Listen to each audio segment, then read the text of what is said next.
జై గురుదేవ్. ఓం శ్రీ సాయిరాం. ప్రపంచమంతా పరమాత్మమయమే. దివ్యాత్మ స్వరూపులారా, పరమాత్మ నుండి ప్రపంచం ఆవిర్భవించి తిరిగి మరలా ఆ పరమాత్మలోనికే లయం చెందుతుందని ఉపనిషత్తులు ఘోషిస్తున్నాయి. వాస్తవానికి పరమాత్మ కంటికి కనిపించడు, ప్రపంచం మాత్రం కంటికి కనిపిస్తుంది. కాబట్టి పరమాత్మ కోసం అన్వేషణ చేయడమా, లేక ప్రపంచాన్నే పరమాత్మగా భావించడమా? కంటికి కనిపించని పరమాత్మను గురించి పదే పదే అన్వేషణ చేస్తూ ఆలోచిస్తూ కంటికి కనిపించే ప్రపంచాన్ని వ్యతిరేకించడమే అజ్ఞానం కదా. ప్రస్తుతం ఆధ్యాత్మికవేత్తలంతా భగవంతుని సాక్షాత్కారం కోసం కఠోర సాధన చేస్తూ పరధ్యానాన్ని పెంచుకుంటున్నారు. అలా కాకుండా కంటికి కనిపించే స్థూల జగత్తునే పరమాత్మగా భావించగలిగితే ఎలా ఉంటుంది? ఇక పరమాత్మ కోసం కఠోరంగా సాధన చేయవలసిన అవసరమే ఉండదు కదా. అయితే ప్రపంచాన్ని పరమాత్మగా భావించడం అనేది మామూలు విషయం కాదు. భిన్నత్వాన్ని భిన్నత్వంగా చూడగలం కానీ దానిని ఏకత్వంగా చూడలేం కదా. వాస్తవానికి భిన్నత్వం అంతా జ్ఞానంతో కూడి ఉంటుంది. రూపనామాలు, ఆకారాలు, మార్పులు, చేర్పులు, సృష్టి, స్థితి, లయలుంటాయి. అందువల్ల మనం దానిలో ఇరుక్కొని పోతాం, దాని మాయలో పడిపోతాం, దాని మత్తులో పడి అందులోని ఏకత్వాన్ని గుర్తించలేం. అది మనిషిని సమూలంగా బంధించి వేస్తుంది. అలాగాక ప్రపంచాన్ని పరమాత్మను రెండింటినీ వదిలివేయగలిగితే ఇక అక్కడ ఏముంటుంది? శూన్యమే కదా. అదే భగవంతుని స్థితి, అదే జీవిత పరమార్థం. అయితే ప్రస్తుతం అందరూ కనిపించే భౌతిక ప్రపంచాన్ని వ్యతిరేకిస్తూ నిరాకార నిర్గుణమైన పరమాత్మ కోసం అన్వేషణ చేస్తూ బలహీనపడుతున్నారు.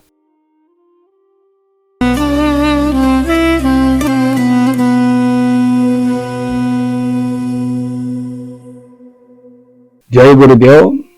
ఓం శ్రీ సాయిరాం. అన్నింటినీ వదిలివేయడమే మోక్షం.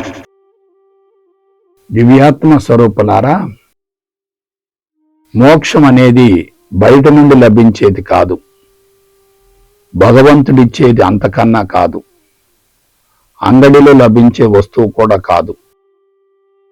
స్వయం కృషితో స్వశక్తితో దానిని పొందగలగాలి. అందుకోసం కఠోర సాధన చేయవలసిన అవసరం లేదు. వాస్తవానికి ప్రపంచాన్ని పట్టుకున్న వ్యక్తులకు మోక్షం సిద్ధించదు కదా. ప్రస్తుతం అందరూ ప్రపంచాన్ని పట్టుకుంటున్నారు, ప్రాపంచిక విషయవాంఛల కోసం ఆరాటపడుతున్నారు. వాని వలన సంపూర్ణ స్వేచ్ఛ లభిస్తుందనే భ్రమలో భ్రాంతిలో ఉన్నారు. అవాస్తవ ప్రపంచాన్ని వాస్తవమని భ్రమిస్తున్నారు. అందుకే భౌతిక ప్రపంచం వైపుకు పరుగులు తీస్తున్నారు. ప్రపంచం మాయా అని తెలిసి కూడా దాని వెంట పడడం అంటే దానిని ఏమంటారు? అజ్ఞానమే కదా.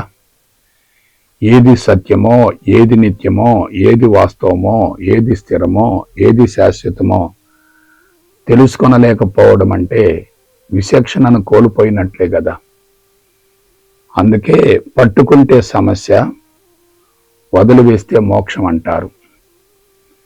ఎవరైతే ప్రపంచాన్ని వాస్తవం అనుకుంటారో దానిని మోస్తూ ఉంటారు, మనోభారాన్ని పెంచుకుంటారు. ఫలితంగా శారీరకంగా బలహీనపడి అతి భయంకరమైన రుగ్మతలకు గురై జీవితాన్ని బలవంతంగా మధ్యలోనే ముగించవలసిన పరిస్థితులు ఏర్పడుతున్నాయి. అందువలన ప్రపంచాన్ని పట్టుకోవటం కాదు, వదిలివేయగలగాలి. అందుకు ప్రపంచం పట్ల, జీవితం పట్ల చక్కని అవగాహన ఉండాలి. వాని గురించి లోతుగా అధ్యయనం చేయాలి.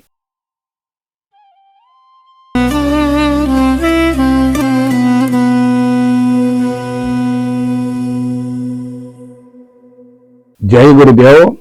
ఓం శ్రీ సాయిరామ్. కర్మయోగమే సాధన.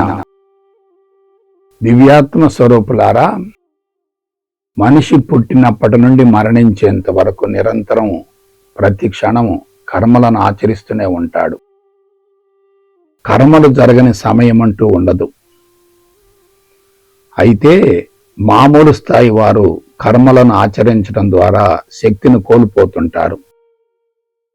ఆధ్యాత్మికంగా పరిణతి చెందిన వారు మాత్రం రోజంతా శ్రమించిన ఎటువంటి అలసట ఉండదు. ఎందువలన? మామూలు స్థాయి వారు కర్మల వలన తప్పక ఫలితాన్ని ఆశిస్తారు. ఉన్నత స్థాయిలో జీవించేవారు ఎటువంటి ప్రతిఫలాన్ని ఆశించరు. ప్రతిఫలాన్ని ఆశించకుండా కర్మలు చేయడం అనేది మహోన్నత కళాత్మక జీవన విధానమే. అందుకు మనిషి జ్ఞానపరంగా పరిణతి చెంది ఉండాలి. కర్మరహస్యాన్ని గురించి అవగాహన గావించుకోవాలి. కర్మలు చేసే విధానంలో ఫలితాన్ని ఆశించినట్లయితే అది కర్మబంధంగా మారుతుంది. కర్మల మోతాదు గణనీయంగా పెరుగుతుంది.